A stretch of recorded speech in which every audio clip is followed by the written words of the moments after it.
After some thinking, and really some interrogation with myself, I've come to some unsettling conclusions.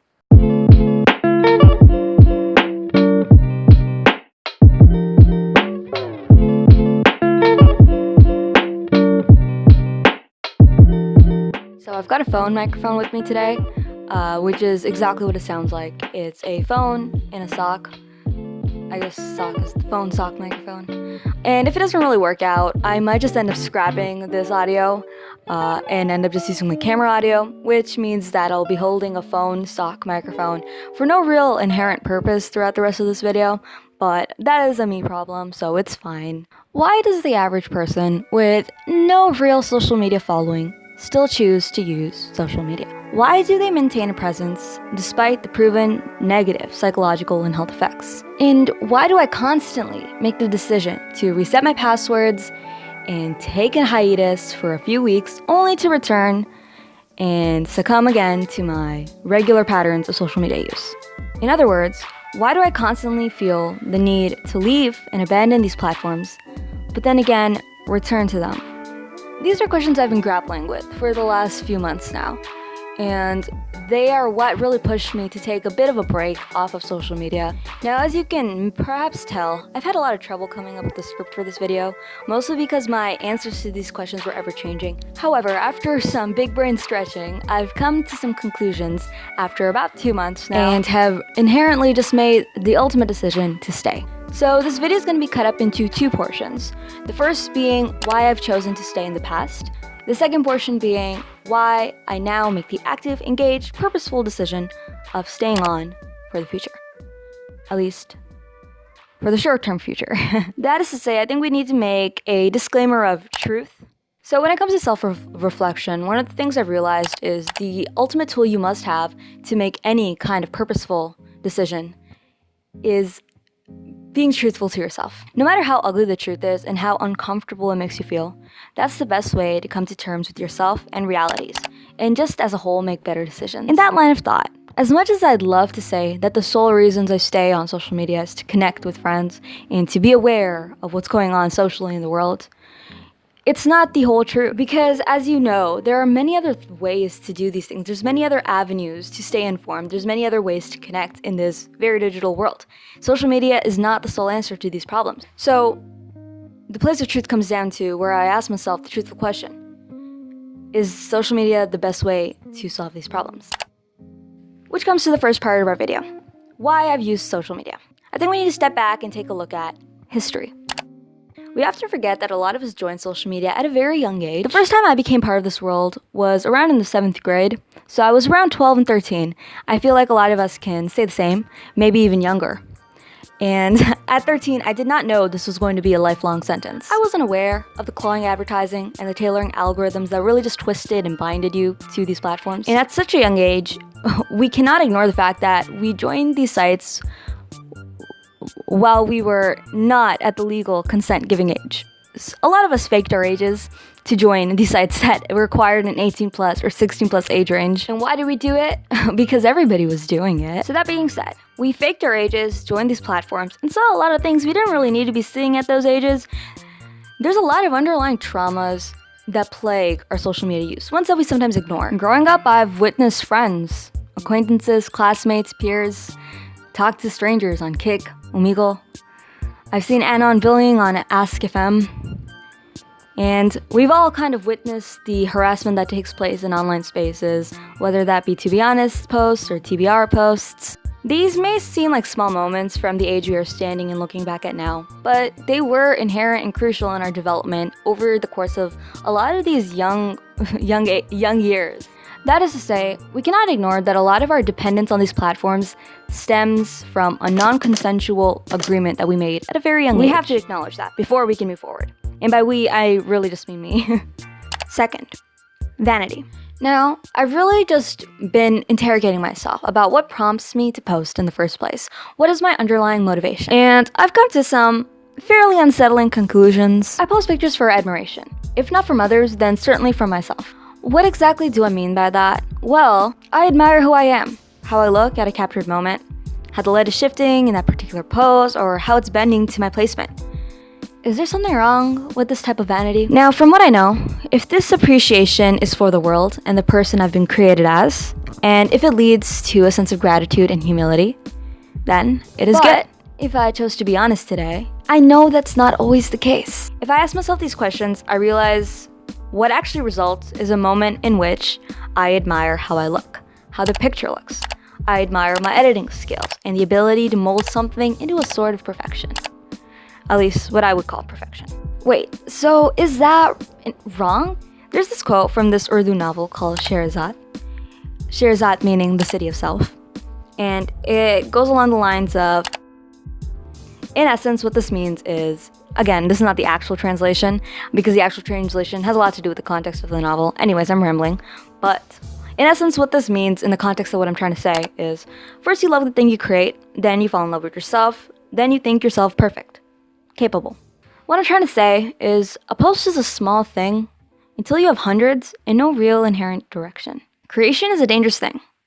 The idea is that the more you create, the more capable you think you are. The less humility you have towards the actual creation and, well, the creator. This kind of mindset, it leads to a sense of blindness as well as a sense of self-reliance in a world where nothing is ever in your control. At all, meaning some other reasons that aren't really my major reasons, but are reasons nevertheless. There's a sense of self-gratification and confirmation that we cannot deny when we receive praise in the comments and through the interactions and engagements we receive on posts that we make. Another being boredom. I've noticed it's something we normally force onto ourselves nowadays, and that's really a topic for a whole nother video. I could go on a tangent, so I'm not gonna really expand on this. And of course, the age-old fear of missing out, FOMO, as my millennial cousins would like to say. Fear of missing out of what? Who knows, but it's there. In my process of self-interrogation over the last few months, I decided to figure out where do I go from there now that I know these things about myself. So really what the question came down to was, what do I do? Do I just deactivate and leave social media, abandon these platforms, and just go on with my life, whatever I'm doing, I guess, which is not much? No, the decision I made was to stay. And I want to talk about today why I made this decision. Why should anybody make the decision to stay when there are so many reasons not to stay? So I decided to split this part of the video, again, into twos, based on the social media platforms that I do be using, or that is not proper grammar, that I use. The first being Twitter, and the second being Instagram. These are the ones that really took up a lot of rent in my mind, I guess. So we're gonna break those down. I used to think that the driving force for my Twitter presence was my tweets, but that really just came into questioning when I began to realize that a lot of my internal rage stemmed and really heightened when I was on Twitter. So I thought about just deactivating, completely cutting off the platform like a loose limb, but I also didn't really want to lose my account, one that I've kind of curated and worked on for the last few years. So I followed that trail, really that feeling, and tried to dismantle what I could do about it. And I came to the following conclusion. Inherently, I find that some of the things I say are mildly entertaining in numerous ways, and they are one of the funnier things I see online. Yes, I laugh at my own jokes. I like to get this kind of clutter outside of my head and into the world, only to read it later and find it hilariously ludicrous, some of the things that I think of, and some of the things that I post. And I also really just enjoy the challenge of shortening my expression to a set amount of characters.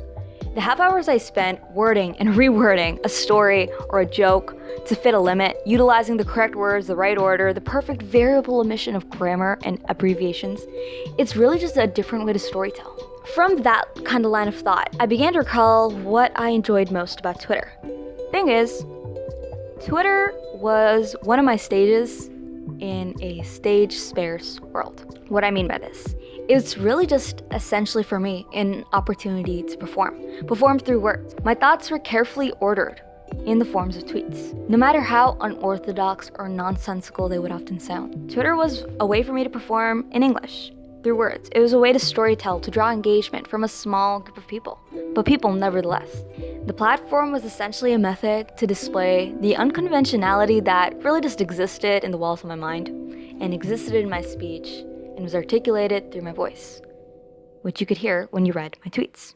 And thinking about it, I don't really have another written stage that's small, or another stage really at all. Now we move into IG, Instagram, the gram, if you will.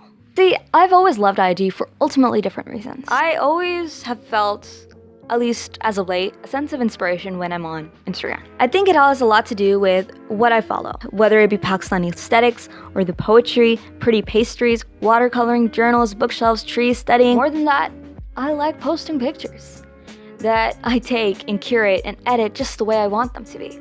I enjoy seeing people I know or barely know engage with them. I've realized that if I want to stay on for those reasons, if I want to really hide in and purposely use IG for those reasons of enjoyment and inspiration, I really need to work on better curating and enhancing my IG theme. The development of a theme is how I've been planning to kind of reinstill purpose on being on Instagram. I want my pictures to tell a coherent narrative, one that speaks to how I see the world. Because that's what I've realized my posts are. They're pictures I've taken or spent time editing and framing and bending to look like the way I see the world when I close my eyes. That being said, now I need to figure out what needs to be done. See, my issue lies in the fact that these platforms don't just drain my time, they drain my energy. I come off my phone with my neck cramped and my eyes hurting. What I dislike is the time I fall into, the amount of time I spend on these sites where I continue scrolling, where I feel as if I don't have control of myself. And to be honest, I don't really have control of myself when I'm on these platforms. My head spins at the loss of time where I fall down a timeline, fall down threads, and light shifts and minutes pass, and my battery is leaking down my wrists, and my wrists are attached to my hands, which are clasping my phone, which is illuminating the darkness of my room at like 3 a.m. But the truth is, it just doesn't make sense to leave these social media platforms when everybody is getting online. Schools are getting online, governments are getting online, companies are getting online. Everybody is getting online. I feel like leaving social media at this point and at this age is the equivalent of leaving society to live in the forest, which is something I also want to do. Maybe I should also think about that and dismantle that as well. Anyways, my answer to all of these concerns lies in curation. Now, these are all active, applicable solutions to your social media concerns, or really just to my social media concerns and things I've been working on and developing on my accounts to better their purpose in my life. So, I've curated my socials in a few of the following ways. Number 1, unfollowing people that I either feel negative towards and muting people who I feel neutral towards. Now, I'm ruthless with muting because once you mute, you completely forget about them, which is very underrated. In the line of muting all IG stories and all Snap stories of people who I don't immediately want to see and things I don't immediately enjoy watching. And that's literally everyone, to be quite honest, especially on Instagram, except for my close group of 10 friends and a bunch of aesthetic blogs. Stories, I think, are a very, very tactical tool in wasting your time because they just keep going and going and going and never end. In another line of muting, as you can tell, I really love muting. Having a dictionary's worth of words muted on Twitter. This genuinely changed my Twitter experience. I felt my rage slowly deteriorating the more words I added. Just really, anything that triggers you, anything that really builds up a little bit of anger in you, or confusion, or pain, or sadness, anything that makes you upset, mute the word, mute the words, mute the punctuation, mute the hashtag, mute the slang word, mute the abbreviation. Just mute it and you won't see it. You might be thinking, as we go down this list, what's the point of staying on these social media platforms if you're muting everybody? Keyword, I am not muting everybody. I'm just muting everything I don't necessarily need to see, or anything that doesn't necessarily add to my purpose, which I previously explained. Also, just turning off all notifications of likes and engagements. You don't really need to see every time somebody retweets or likes a tweet or likes your posts or comments on your posts. And also turning off all group chat notifications because a lot of time it's a lot of BS, to be honest. I only have my one-on-one chat bars on notification because that's the way my friends can contact me. Everybody knows not to send an important message in the group chat because I will not respond on time. Now, how do I really do all of this stuff? It's through some mindful scrolling. The way I've come to mute and curate my socials has been through around 20 minutes, occasional 20 minutes, repetitive 20 minutes of active engaged scrolling, where each post I see, I ask myself questions like, how does this make me feel? Does it make me feel anything at all? And from there, I just choose what actions to take. My goal at the end of the day is just to not hinder myself from where I want to be and where I want to go. I'm consistently trying to recenter myself towards my goals. And anything that does not directly point me towards those goals does not really have any inherent use at this moment in my life. And really, a lot of this just involves questioning what I bring into my life and what real purpose does it serve. I can't continue to blindly use these tools without questioning their real effects in my life. So what it really just comes down to, and what I really kind of just learned over the course of the last few months, is I must just better learn to use my social media platforms in terms of consumption, especially. And I really think that's in understanding that my value lies elsewhere. In this world, in the work I'm doing, all of this that requires a lot more of my focus and attention. It's my purpose. It's outside the bordered infinite vertical scroll of my phone and of these timelines and of these platforms.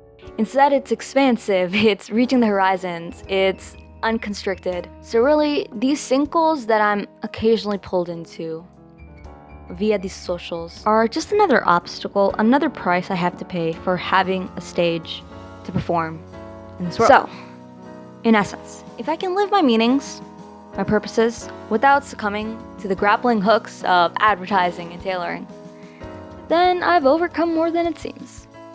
I hope you're all getting better, doing better, and being better. And I'll see you in my next video. Bye!